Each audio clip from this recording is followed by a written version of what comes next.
Welcome back dito sa ating The Blind Chef Kitchen. It's your Manong B again. So ngayon, medyo mainit-init na ang panahon at medyo malapit-lapit na ang panahon na naman ng mga pinya. So ngayon, nakaisip kami ng isang dish na paborito ng mga Pilipino, which is yung patatim, pero gagawa tayo ng sarili nating version na pinya patatim. So, itong ating mga ingredients. Meron tayong 1 bulb ng garlic, meron tayong pineapple chunks, meron tayong pineapple juice, meron tayong pata, ito yung gamit namin yung back na leg ng baboy. Gagamit tayo ng select soy sauce, black pepper, gagamit tayo ng suka, gagamit din tayo ng anisado wine, pero this one is optional. So we are using also bay leaf, laurel, brown sugar, at bulaklak ng saging, or sometimes they call it azucena. So ayan, so nagsuot lang ako ng ating mahiwagan na latex gloves kasi hahawakin ko to. So we are using pressure cooker para mas mabilis ang ating pagluluto, especially syempre yung mga nakatira sa metro, sa mga condo, di ba? Kung medyo malaman naman kayo sa gas, you can use yung kaldero, or medyo may kakaya-kaya naman ay use your iron casserole like Le Creuset. Pag nasa probinsya, mas ano naman ang sa uling, yeah, it will add some flavor of yung sa charcoal. So it's a one-pot dish, walang gisa-gisa. We will just put all our ingredients but in nice way. So first, we will add our garlic. So, kaya ako naglagay ng ano. So, we will add the garlic dito sa ilalim. Yan. Para yung flavor ng garlic, pag naluluto siya sa pressure cooker, aangat siya sa ibabaw. Then, we will add our azucena o yung bulaklak ng saging. Half lang ng para sa ibabaw yung kalahati. Okay? Para ma-absorb yung flavor. Ma-release pala yung flavor. Also, we will add our bay leaf na sa ilalim din natin siya ilalagay. Kasi aangat naman yung flavor niyan sa habang kumukulo siya. After that, we will add our pork. Okay, medyo mabigat. Ito ay mga 1.5 kilos, yung whole back. So, ang patatim kasi, nung sa Hokkien, they call it tim, which is braised. So, parang in-adopt siya ng Pilipino na patatim dahil sa pata. Then, nung nagpunta ako ng China to compete, nung way back 8 years ago, bago ako nabulag, maraming klase ng braised pork, especially in Shanghai. Nakakalat lang siya sa kalsada yung mga restaurant. So, ayan. So,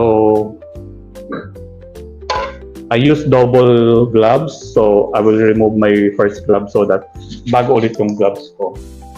Okay.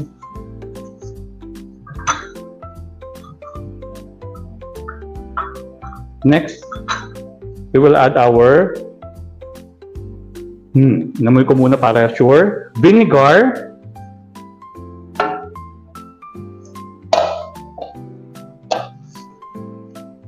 Next is yung anise or anisado wine. It will help to remove yung lansa ng baboy kasi sometimes may lansa ang baboy. If you want yung original patatim, you can use yung Chinese cooking wine. Ilagay na natin ang select soy sauce. 1/2 cup. So, ilalagay ko na ito lahat.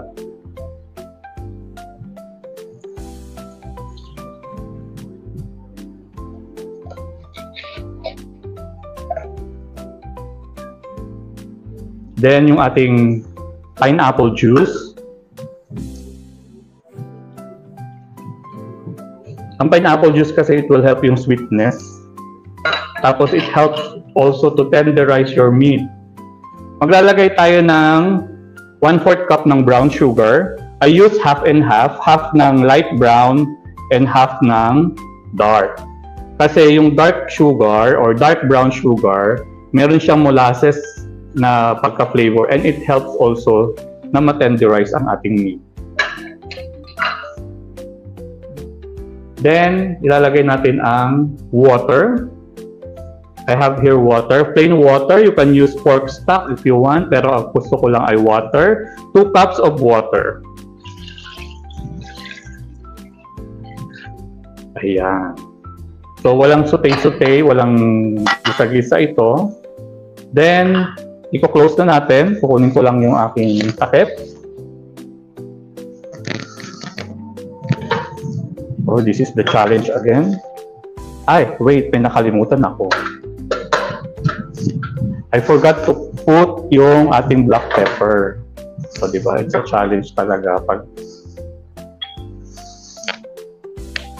Yeah. Black pepper. You can use whole or ground. I use yung slightly na ground. Then, isasara na natin. I use more black pepper kasi I like peppery na patatim. So, yung ating whole na pineapple, mamaya natin lalagay. So, isasara na natin. Walang mix-mix. Just yung ating mga ingredients. Put in your pressure cooker. Open your stove. Okay? Tip. Bago kayo magbilang ng oras, wait, make sure na tumutunog na ating pressure cooker. Yun na. Yun. Doon kayo mag-start mag-count ng time. 15 to 20 minutes. It's up to you kung gusto nyo medyo gelatinous yung ating taba or yung balat, much better. So, babalikan natin ito pagkatapos and we will finish it all the remaining ingredients. So, ayan mga kabusog, nagkaroon kami ng technical difficulties. Hindi na i-play yung record. Naisalin ko na sa kaserola yung pressure cooker nating patatim. So, ngayon, ganun talaga, but the show must go on. So, ito, kumukulo na siya. Nilipat ko kasi sobrang laki ng pressure cooker. So, ayun. So, haluin na natin. Then, I will add now the pineapple. Yan, pineapple. It will add sweetness and fruitiness sa ating patatim. Yan. Then, I will just taste muna. So, meron akong kutsara dito. Okay. Kung tama yung flavors.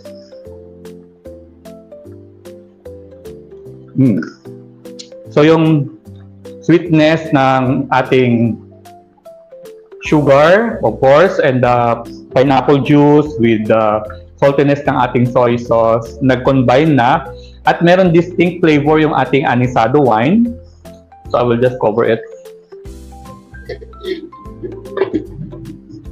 Nakakaibang flavor ng anisado wine. Tanggal niya yung anggo ng ating baboy. So, we will simmer it for 2 to 3 minutes and then we will plate it and mag-chikahan tayo mamaya.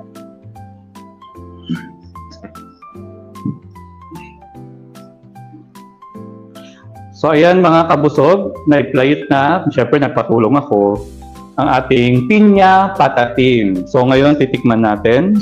So, it's a challenge na naman.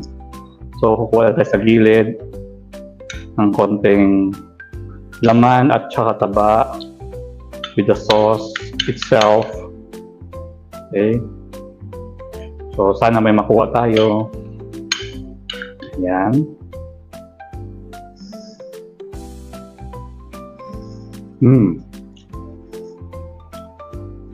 Alam mo yung layers ng flavor ng pineapple and yung ating pork, tsaka yung taba niya, tsaka yung kanyang balat. Para na siyang gelatin sa lambot. So baka yung iba magtaas ang kilay, na ang patatim naman ay ang shiitake, dapat may shiitake mushroom, ganyan-ganyan. So ito po ay ang aking version ng patatim na may pinya, kaya tinawag ko itong pinya patatim.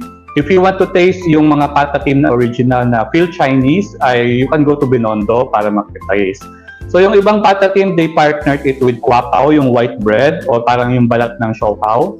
And then, masarap ang ating patatim, lalo na itong pinya patatim pag may kasamang mainit-init na kanin.